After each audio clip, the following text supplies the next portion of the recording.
I'm Cherokee, Pueblo, and Aztec.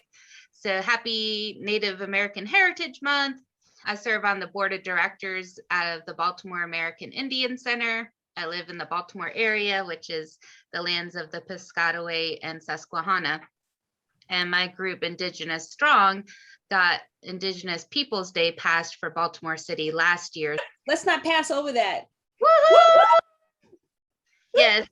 I know Philly also celebrated their first day. So if you're in the Philly area, yay, Philly. So it's been a long road, but I'm feeling happy today. Jennifer, thank you for identifying the land that you're on. And let me ask you this. How important is it to you to know and to say out loud whose land you're on? It's important, not just for me, but also when we come into other spaces and our allies also recognize the land we're on. I think many of my peoples, and my peoples are from where Pat is right now in New Mexico. That's where the Pueblo side is from. My dad's family's from New Mexico and my mom is from California. But I think it goes to help repair the long erasure of Native American people and that invisibility. Even here in Baltimore City, when we were advocating for Indigenous Peoples Day, people were shocked. What? There's Indians in Baltimore? Yeah, we're still here. We didn't go away.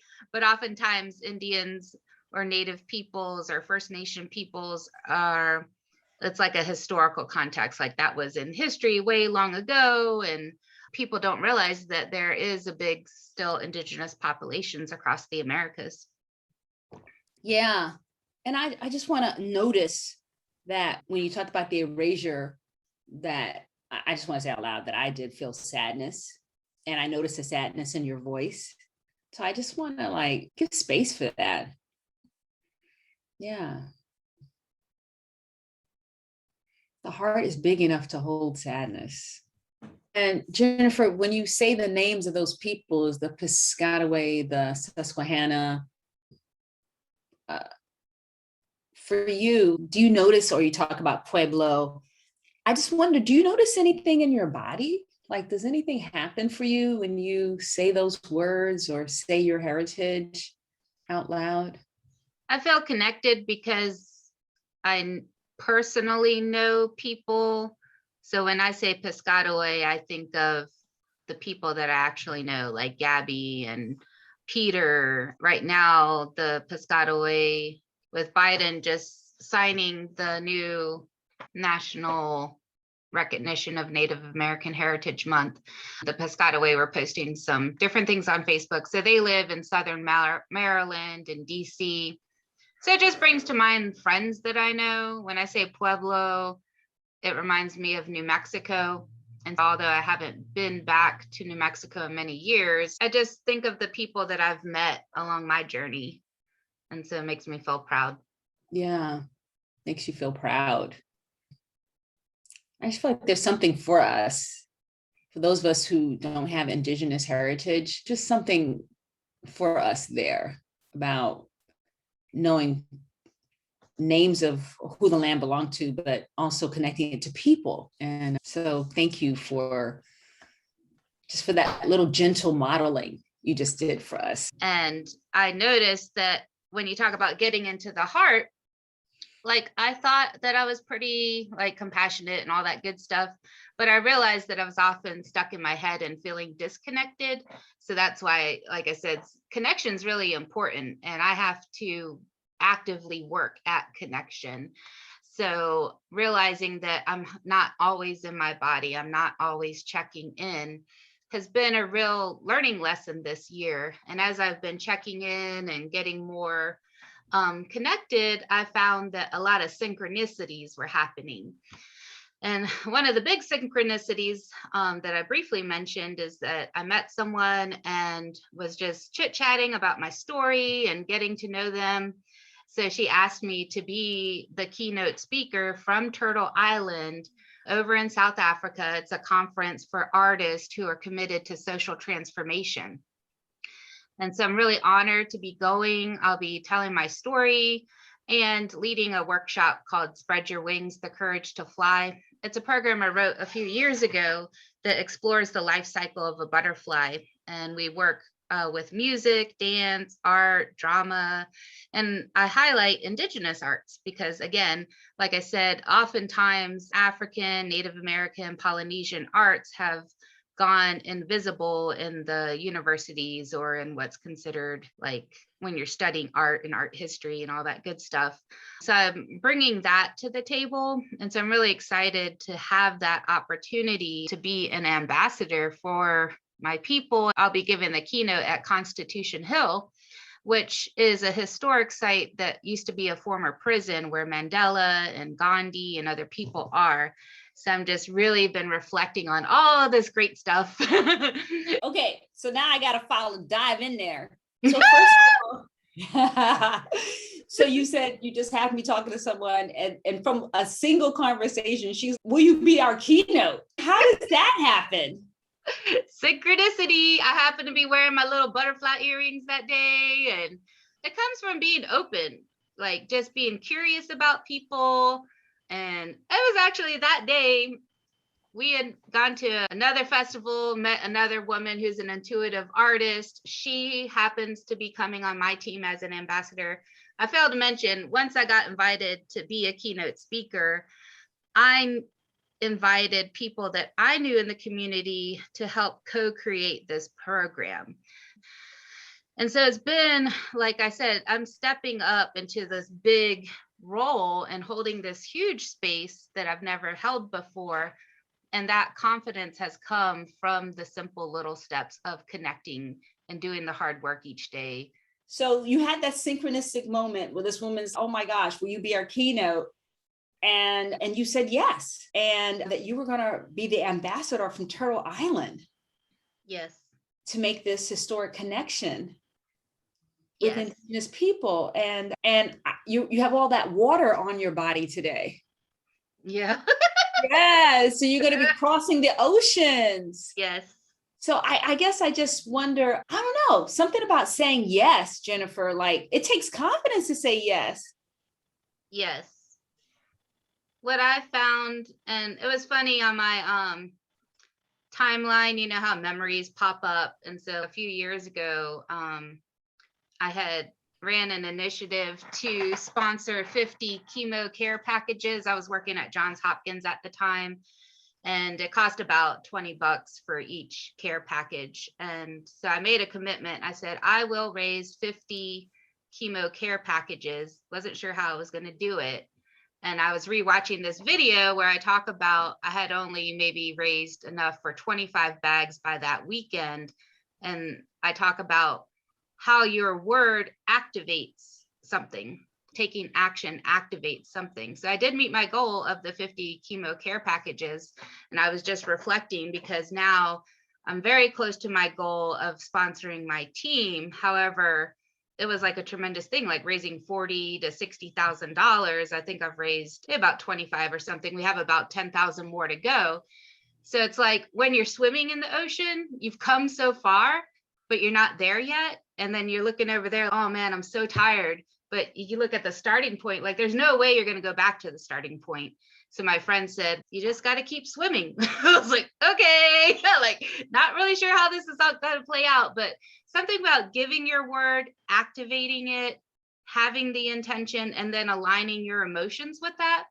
And the good way to align your emotions is do this little 1 mile walk, listen to some good music, find something to laugh about to keep in that like flow and all those hairy fairy ideas. But I've been playing around with them. I was like, oh, this actually works. That law of attraction thing, check. Align your emotions, check. Okay. So it's like making a game of it and just having fun. And there's something about your story, Jennifer. I'll elaborate it on why you get it in the chat. What I hear from your story was you got this incredible invitation. You had the courage to say yes. And then you took it even further and you were like, I'm going to bring a team of people and I'm going to raise $40,000 to $60,000 so that the team can afford to go. Yeah. Okay. And here you are, you're somewhere in the journey, somewhere around 25 to whatever number it is that you are at. Mm-hmm. And you're just going to keep swimming. Yeah, I think I have about another 98 100 to go. So I've been like sending money over. We got the plane tickets, and I told the organizer, I was like, I promise, I've given my word. I know it's coming. And just like having that balance of not freaking out, because there is no Yes. other option. Yeah. Don't freak out. Yeah, we're doing this. So then I want to get to what you were saying about, so getting yourself together. Mhm. So when you do take on something really good that you want to do, big, kind of challenging, getting yourself together so you're in alignment with that thing. Yes. And you have some joy with it rather than oppression from the big thing that you said you would do. I'm just picking up what you're laying down. No problem. And yeah, I just love that, holding it with some lightness. Yeah, it's funny you mentioned water, because that's going to be a big thing in my keynote. So we're going to have dance and music and honoring, and then Rain will tell the origin of what Turtle Island is. And for those that don't know, often our Indigenous community refers to where we're from as Turtle Island, because in many of our creation stories, the earth was formed on the back of a turtle. And also, when you look at the Americas, like Canada, North America, and part of Mexico, it looks like a turtle. So there's different variations of the origin of the turtle story, but one is there was a need to have this dirt from deep in the sea to be able to create the earth on the back of the turtle. None of the other animals were able to retrieve that piece of soil, but the muskrat was very determined. And although the other animals would make fun of the muskrat, he was very determined. He went deep into the sea. He got the little bunch of oil earth and he brought it to the turtle. But in that effort, he lost his life. So he sacrificed his life to bring this last element to create the earth. And so we're going to tell that story and have people consider our uniqueness and what we have to offer. And I just want to say, because I know there's a lot of people on the call, even though I'm happy and confident and it may look easy, it comes from knowing like all the stuff of where we come from. And especially as we're considering Native American Heritage Month, oftentimes it's the balance of how do we heal ourselves? How do we go forward? And as I'm unpacking my own little traumas and then seeing how it's connected to generational trauma and all the horrible things that are going on with finding our children and the grave sites and just different things, as especially African Indigenous people, we often are thinking a lot about this. How do you take that atrocities and that heaviness and yet still within yourself be light and joyful and abundant and happy? So that's been a journey for me to be at this point. So I want to share that with others going over there. Yeah. And Jennifer, I know something that you shared publicly and I shared publicly, maybe to a lesser extent than you. But you've talked about growing up in foster care or spending your last years of childhood in foster care and family trauma. You shared those details with people. And I also grew up in foster care. And so I just want to say out loud to anybody who grew up in a very difficult family circumstance. Yeah, you obviously you're not alone. And yeah, and Jennifer's work of, what is it called, Jennifer, about the butterfly spreading or something? Spread your wings, the courage to fly. Yeah, that's like a program you have to help people go through their personal journey, right? Yes, it's a personal journey and it's also connected to everything. So for example, in the first stage where you have the birth of the seed, you also have the roots. So in that first day workshop, we explore our ancestors, our roots, where we've come from, and at the same time, the innocence. And then we work through that cycle. Yeah. Can you pause there for a moment, Jennifer, because right in that what you just said is a paradox. You work from the innocence, the newness, and the historical, the ancestors, the roots. Yeah. I just want to say that out loud because sometimes I feel like we want things to be one way or the other, or somehow, you know what I'm talking about? But truth is often exactly that, paradoxical. Mm-hmm. Yeah. Okay, girl, go for it. What else you want to say about it? Yeah. And in this co-creation, so that first day, we're going to have some different workshops. So my one ambassador, Raisa, she's registered tribal member of the Lumbee from North Carolina. She's traveling with me, and she'll be offering a ribbon skirt workshop. And in the ribbon skirt workshop, she'll talk about how our clothing, how we adorn ourselves, some of the historical exchanges of ribbons and clothing from different settlers, how we as Indigenous people incorporated it into our clothing. Ribbon skirts are very sacred. We often wear them to ceremony. There's different meanings behind the ribbon skirts. So I'm really excited just like in that aspect. Yay, ribbon skirt workshop. And one of the people we met in South Africa that's going to be part of the keynote speakers, she's on the call, and she's a survivor of domestic violence. And she was talking about how she just recently lost her tooth and the pain and all this kind of stuff. And in her particular African tribe, she wasn't allowed to remove the tooth at the time that the trauma happened. So anyway, she's part of this group of women who are survivors. And Raisa and her started to talk. And so that group of women, we're going to work specifically with them, making beautiful ribbon skirts, telling our stories. Oftentimes on the ribbon skirts, we put applique.